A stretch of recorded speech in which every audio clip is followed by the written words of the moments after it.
Sinabi niya sa atin ng maliwanag, lahat ng mga karapatan natin na sagrado, tinanggal na niya. At alam niyo ba kung bakit? Pinahasaan niya! Ang nasa likod nito ay ang United States of America. Maikli lang kung ano ang KOJC para sa akin na hindi naman nila kasapi. Hindi ako, at never siguro ako magiging kasapi. No? Magkaiba ang paniniwala ko sa kanila. Pero ganun pa man sa kanila ko naramdaman ang totoong kabaitan. Napakababait.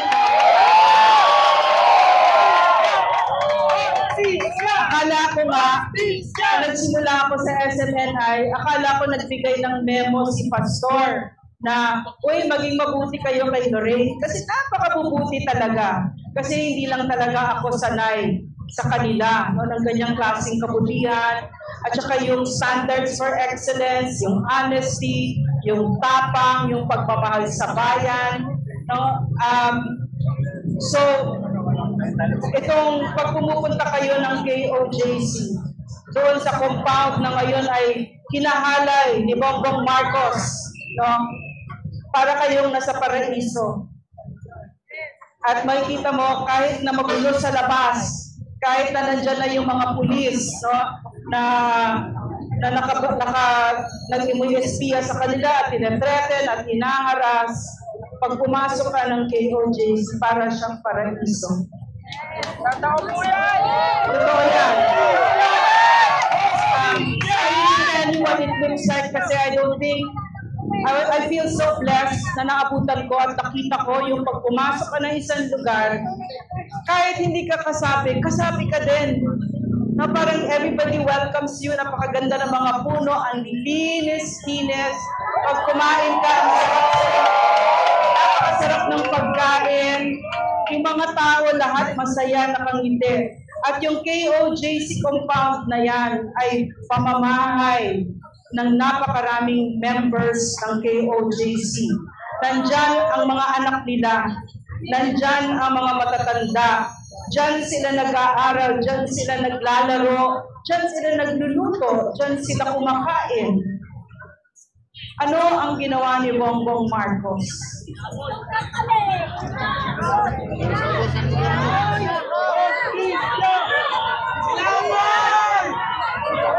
Alam niyo ba na kahit ikaw ay isang mahirap, kapag ang bahay mo ay kubo, para mo yung palasyo, at kahit na sino, kung ayaw mo, hindi pwedeng pumasok. Karapatan natin yan. Kahit hari ang gustong pumasok, pero ayaw mo, karapatan natin yan. Pero ano ang ginawa ni Bongbong Marcos? Nangkalan ng karapatan! Sinabi niya sa atin ng maliwanag, lahat ng mga karapatan natin na sagrado, tinanggal na niya. At alam niyo ba kung bakit? Pinahasaan niya! Ang nasa likod nito ay ang United States of America.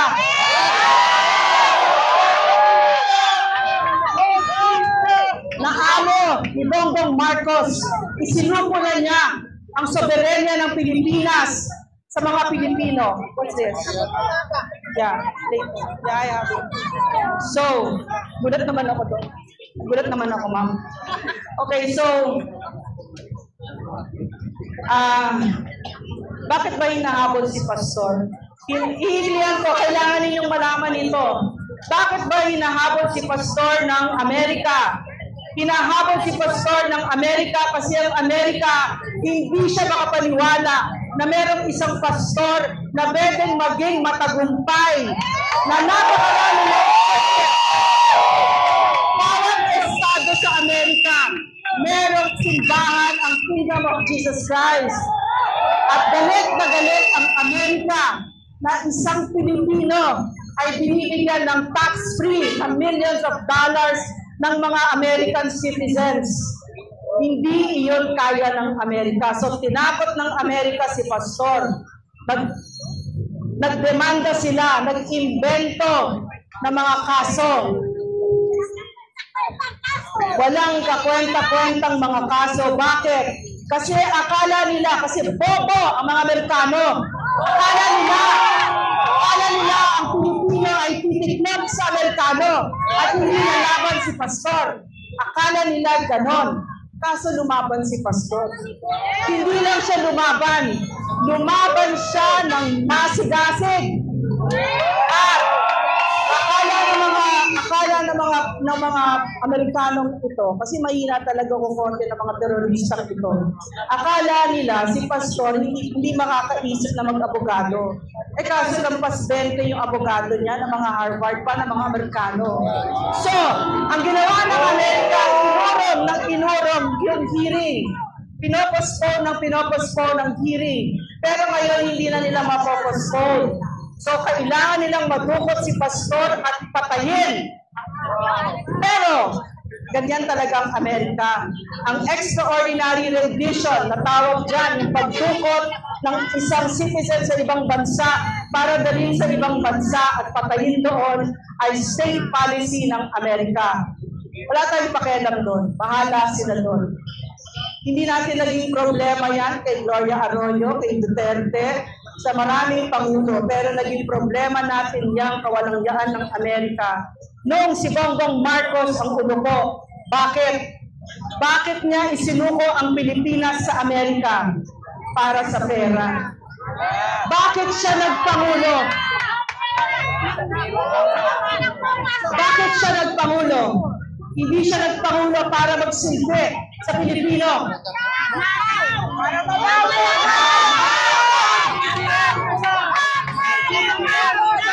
Maliwanag na sa atin ngayon. Nalilinlang niya si Inday Sara Duterte. Nililinlang na tayong lahat. Silang dalawang magkapatid, si Amy Marcos at si Bongbong Marcos, ay nagpunta kay Inday at humingi ng tulong. Pero pala, ang plano pala nila, kasi tayo mga normal tayong mag-isip, akala natin, babawiin nila yung magandang pangalan, kunwari, yung pangalan ng pamilya nila. Yung pala hindi, nasipa na sila sa poder, ayaw na nilang maulit yan. So kapag nahawakan na nila ang kapangyarihan, ang plano nila, hindi na nila pakakawalan yan, at hindi lang yan, paparusahan nila ang Pilipino na sumita sa kanila noong unang panahon.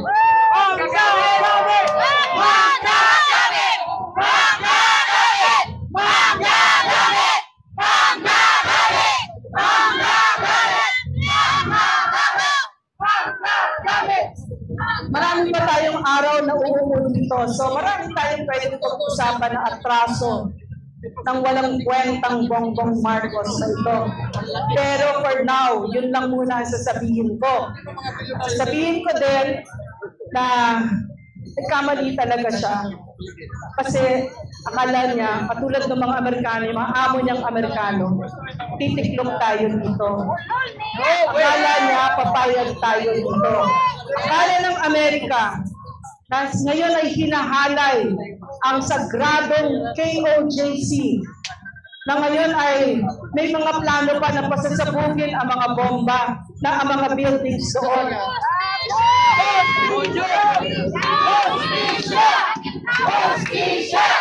Hostisya! Hostisya! Hostisya! Hostisya! Hostisya! Hostisya! Kahit hindi ako kasabi ng KOJC, napakasakit isipin yon. So, para doon sa mga akala nila tungkol kay Pastor Kibuloy lang ito at tungkol lamang ito sa KOJC, nagkakamali kayo. Kung kaya nila gawin ito kay Pastor Kibuloy, na milyones ang followers, kung kaya nila ito gawin kay Pastor, na very powerful public figure, papasok sa bahay niya. Sa tingin nyo, safe kayo? Tingin mo meron pang safe sa atin? Wala na. Wala nang safe sa atin. At narinig natin sa mga nakakahiyang mga opisyal niya, katulad ni Lucas Bersamin, walang kaprinsipyo itong Marcos team na ito. Narinig natin ang mga excuses nila na tinatanggap nila lahat ito. Narinig natin kay Abalos, yung nakakahiyang sinabi niya yung pagkakalat ni Bongbong Marcos sa Davao. wala daw kinalaman si Bongbong Marcos doon.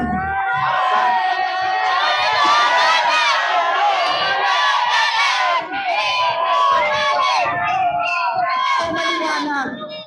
Yung nangyayari sa Davao, kung napapanood ninyo, nakakaiyak, tinitear gas sila. Yung huling beses na may tear gas ay yung panahon pa ni Trillanes. So, napakatagal na noon. So, ngayon, ako nabuhay ako nung martial law baby ako. So, naabutan ko yung panggigipit ng Marcos administration. So, isang magandang pagkakataon ito na yung mga kabataan na naniwala sa panlilinlang ng mga Marcos na okay sila. Ganito yung dinaanan namin noon. Nakakatakot, pinapatahimik, ang media pinayaran, mga magnanakaw, ang mga Marcos, mga Romualdez, kung hindi pa maliwanag yun.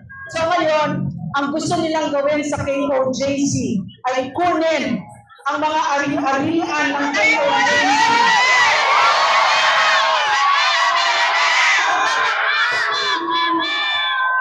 Na ginawa din.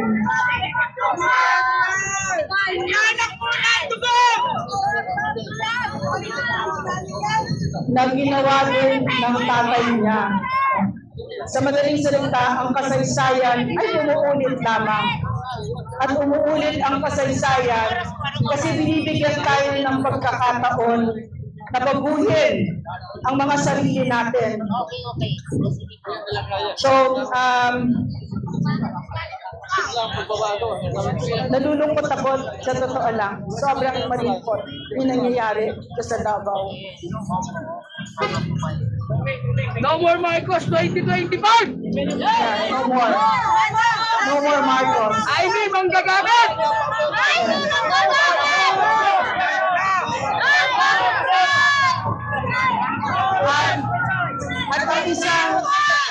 At isang pagkakamali na ginawa natin ay hindi natin itinuro ng mabuti ang paglalapastangan ni Ferdinand Marcos Sr. sa mga anak natin kung kaya't nakapag-invento pa sila ng kwento. Siyempre, merong mga komunistang terorista na ginamit itong martial law pero para sa kanilang ayenda. So napakaganda na pagkakataon na ibinibigay sa atin na aayusin natin ang ating bansa